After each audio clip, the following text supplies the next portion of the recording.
Good morning बच्चों, Republic day की हार्दिक शुभकामनाएं। चलिए आज हम आपके लिए लाए हैं इंग्लिश। आप नए हैं तो हमारे चैनल को सब्सक्राइब कर लें। अगर किसी को नहीं समझ में आ रहा है कहाँ से है तो ये आप यूट्यूब पे जाएंगे, लिखेंगे गोल एकेडमी विदाउट स्पेस 3675, मेरा चैनल आ जाएगा, उसको सब्सक्राइब कर लीजिएगा। रोज़ नए नए वीडियो आपको मिलेंगे। तो आज मैं आपके लिए लाया हूँ इंग्लिश। इंग्लिश में देखिए, इंग्लिश की शुरुआत कहाँ से होती है? तो इंग्लिश की जो शुरुआत होती है वह आपके वर्णमाला से होती है। कहाँ से होती है? वर्णमाला से होती है। अल्फ़ाबेट जिसको बोला जाता है। तो देखिए, अल्फ़ाबेट, इंग्लिश अल्फ़ाबेट में कितने अक्षर हैं? तो 21 + 5 है, इज इक्वल टू 26 होते हैं। कितने होते हैं? 26 होते हैं। चलिए आपको हम फिर बता देते हैं vowel. What is vowel? Vowel उसे कहते हैं जिसका प्रोनाउंसिएशन इंडिपेंडेंट, स्वतंत्र हो। जो ऐसे अक्षर हों जिनका हम प्रोनाउंसिएशन इंडिपेंडेंट करते हों, यानी स्वतंत्र करते हों, वह हमारा वॉवेल कहलाता है। इसके बाद वॉवेल के बाद आता है कॉन्सोनेंट। कॉन्सोनेंट का मतलब वह होता है कि ऐसे अक्षर जिसका प्रोनाउंसिएशन हम डिपेंडेंट होता है, यानी आपका स्वतंत्र नहीं होता है, आश्रित होता है।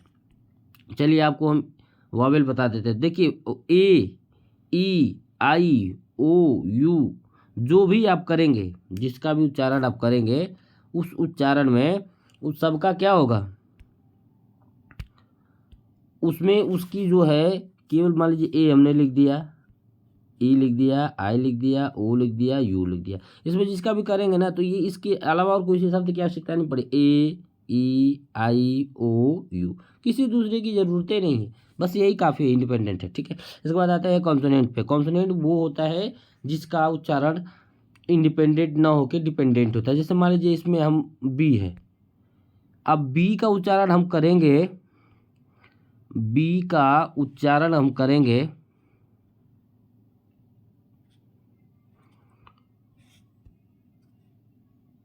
बी का उच्चारण करेंगे तो बी में ई आएगा। क्या आएगा? बी के साथ ई आएगा। बी लिखेंगे तो बी ई आएगा। ई लास्ट में आ रहा है, अब बी आ रहा है, तो दो अक्षर आ रहा है ना, तो वही कह रहा है। और दूसरी बात, जैसे मान लीजिए एफ लिखे हैं, या कोई दूसरा एग्जांपल आप दे सकते हैं। एफ में ए पहले आएगा, एफ में ए पहले आएगा, इसके बाद क्या आएगा? एफ 4 आएगा। तो ए और एफ दो दो चीज़ होंगे। तो चलिए आपको वावेल कंसोनेंट समझ में आ गया होगा। ये 5 होते हैं, ये 21 होते हैं। क्लियर है? अब आते हैं parts of speech. Parts of speech क्या होता है? देखिए, वाक्यों को उनके कार्य के आधार पर जितने भाग में बांटा गया है, उस प्रत्येक भाग को पार्ट्स ऑफ स्पीच कहते हैं। ये होते कुल कितने हैं? तो ये होते हैं आपके कुल 8। कितने होते हैं? 8 टाइप्स के होते हैं आपके क्या?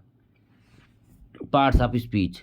चलिए, साउंड की प्रॉब्लम आ रही होगी या मेरी आवाज़ क्लियर नहीं आ रही होगी तो उसको आप बताइएगा कमेंट करके, मैं उसको फिर से दोबारा रिपीट करके ठीक कर दूंगा।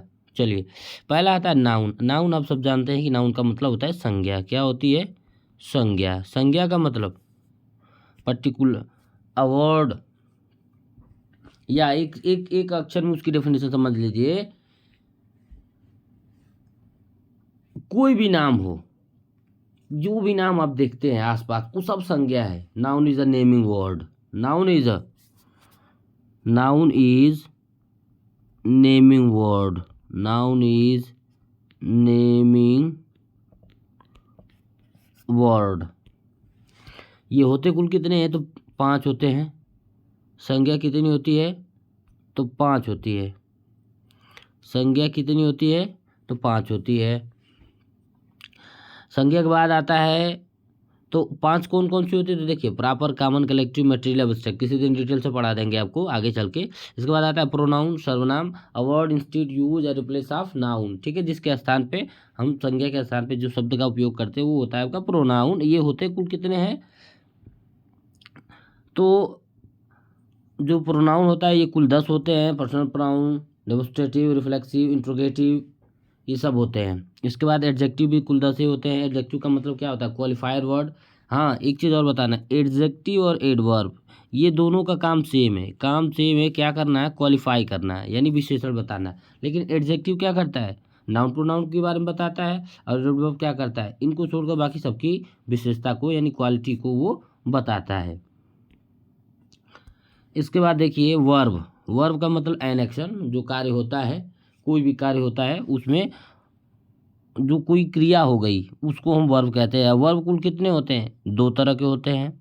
एक होगा आपका मेन वर्ब, एक होगा आपकी हेल्पिंग वर्ब। तो मेन वर्ब भी दो प्रकार की होती है, एक ट्रांसिटिव और दूसरा इनट्रांसिटिव। ये हो गया। हेल्पिंग वर्ब भी कुल दो होती हैं, एक प्राइमरी एक्सिलरी, एक मॉडल एक्सिलरी।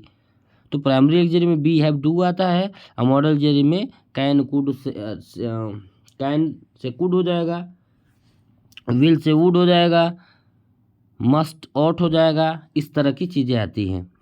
चलिए इसके बाद एडवर्ब बता दिए, it's qualifier word to qualify verb and other. जैसे ही रन्स स्लोली, वो दौड़ तो रहा है लेकिन कैसा दौड़ रहा है, स्लोली स्लोली, धीरे धीरे दौड़ रहा है। इसके बाद आता है कंजक्शन।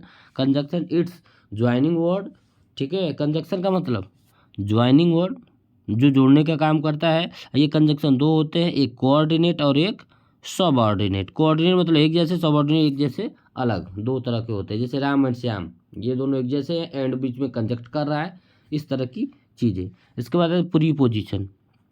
प्रीपोजिशन मतलब स्थिति को बताना। ये कुल 27 होते हैं, जैसे इन, इनटू, अपान, बिसाइड, अंडर, ये सब चीज़ें।